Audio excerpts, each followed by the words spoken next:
guys, perkenalkan nama saya Arvin Safitri Andi. Kali ini saya akan menjelaskan mengenai komponen-komponen yang ada pada komputer atau PC.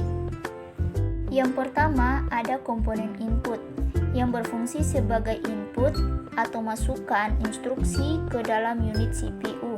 Sehingga dengan peralatan ini kita dapat melakukan berbagai perintah ke dalam komputer untuk diproses dan diterima hasilnya.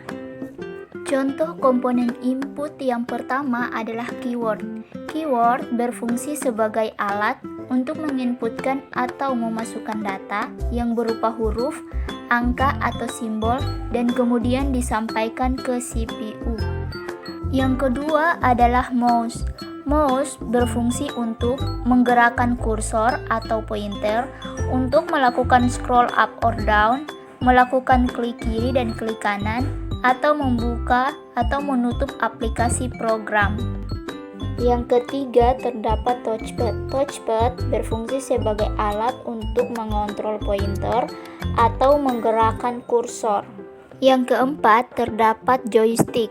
Joystick berfungsi untuk bermain game pada komputer. Yang kelima terdapat webcam. Webcam fungsinya untuk melakukan video call, berfoto atau selfie. Yang keenam terdapat barcode scanner. Fungsinya untuk memindai barcode agar mempermudah kasir dalam menghitung total belanjaan serta mempermudah karyawan untuk mengecek isi gudang. Yang ketujuh terdapat scanner. Scanner fungsinya untuk mengubah data analog atau kertas menjadi data yang berwujud digital. Yang kedua ada komponen output. Output adalah perangkat keras yang digunakan untuk mengeluarkan atau menampilkan apa yang ada di dalam komputer. Contoh komponen output yang pertama adalah monitor. Monitor berfungsi untuk menampilkan grafik atau gambar sebagai informasi yang dapat diterima oleh manusia. Yang kedua adalah speaker. Berfungsi untuk menghasilkan gelombang tekanan yang dihasilkan oleh gerakan udara dan diolah menjadi suara. Yang ketiga terdapat printer.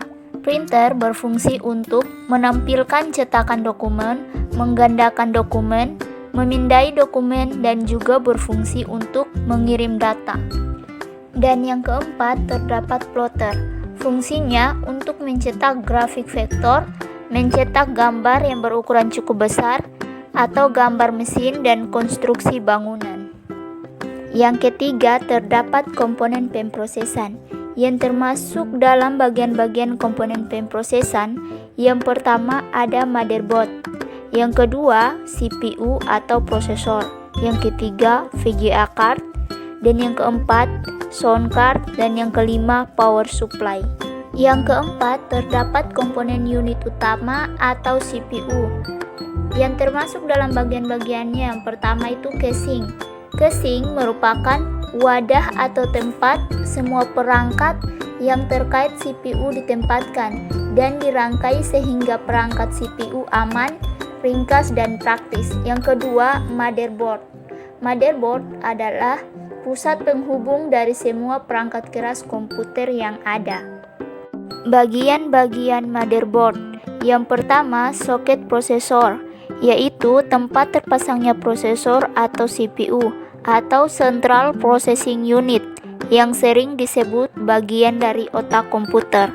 Yang kedua, soket RAM atau slot memori yang digunakan untuk menempatkan RAM atau memasang RAM.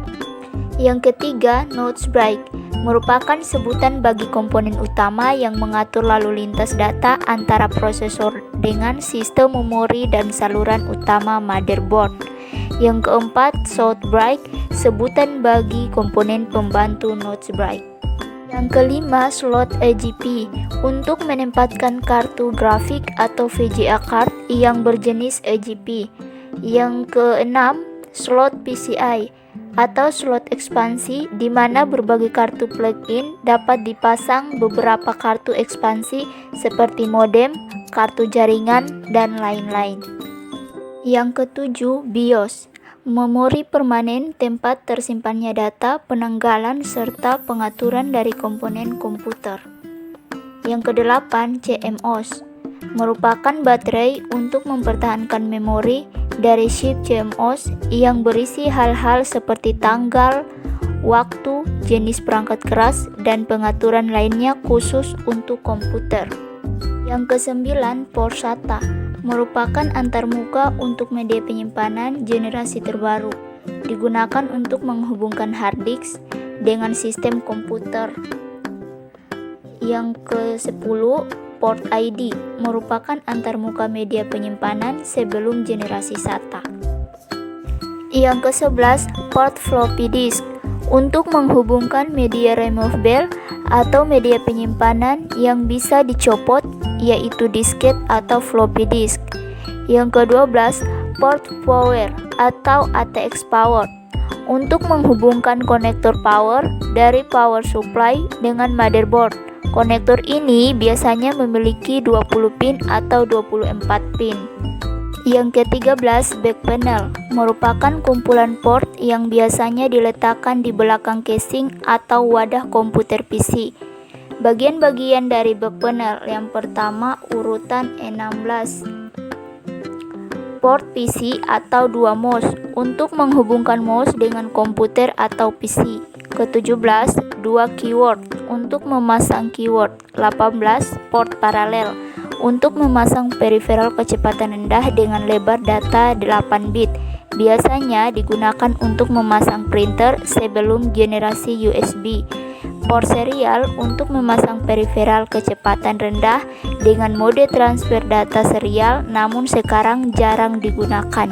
20, port SPDIF untuk menghubungkan komputer dengan peripheral audio seperti home theater.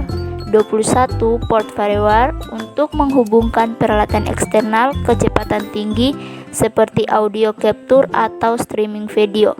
23, port USB untuk antarmuka dengan peripheral atau peralatan eksternal generasi baru pengganti port paralel dan port serial. 22, port RJ45 untuk menghubungkan komputer dengan jaringan LAN. Port audio 24 untuk menghubungkan komputer dengan sistem audio seperti speaker, mikrofon, line in, dan line out. Oke guys, sekian dari penjelasan saya. Terima kasih yang telah menonton. Jangan lupa ya, like dan subscribe di channel YouTube saya. Sampai jumpa di pertemuan selanjutnya. Bye.